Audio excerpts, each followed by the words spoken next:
Hello and welcome, everyone. This is The Brief. The finger-pointing underway already after a rare bomb attack in Tehran kills a nuclear scientist. Iran's government accusing Israel and the United States of having a hand in the assassination of Masoud Mohammadi, killed in broad daylight outside his home. Opposition supporters say, though, they believe otherwise, noting that Mohammadi's name was on a public list of Tehran University professors backing the pro-reform movement.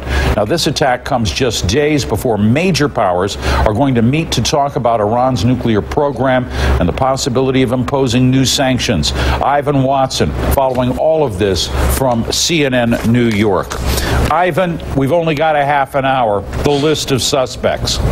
Well, there are a lot of conflicting claims here. What we do know is this was a very rare explosion, broad daylight in the morning, as this lecturer at Tehran University was apparently on his way to work. His name is Masoud Ali Mohammadi.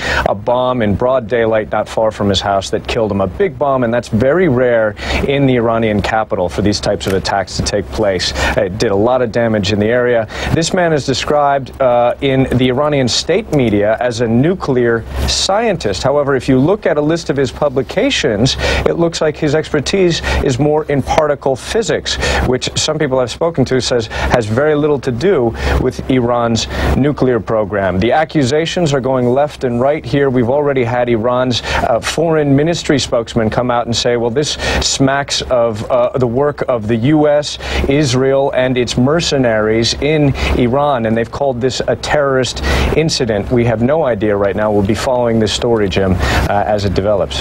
Well, as we look at this, what is the potential here to affect what's happening on the ground in Iran? Its nuclear program, you're saying a lot of people don't think he's that involved. Yeah, well, we have to put this in context. Iran is polarized right now. The government is battling for its own legitimacy and credibility right now against an opposition movement. And we have the opposition movement, which has claimed this man for themselves, saying he signed a petition in support of the opposition candidate Mir Hussein Mousavi. We know there has been an intense government crackdown on the opposition movement for the past months. But we also know that there is this nuclear program that has been the subject of great international debate, and that Iran claims that one of its nuclear scientists was kidnapped by the U.S. In Saudi Arabia last year, charges that the U.S. has denied. So we have all of this mystery going on, and not clear who could benefit from a blast of this sort and killing what appears to have been an ordinary university professor in the physics department. This story just hours old at this point. It's going to come into sharper focus here in the hours and the days ahead. Ivan Watson covering it for us. There was some important perspective from New York. Thanks, Ivan.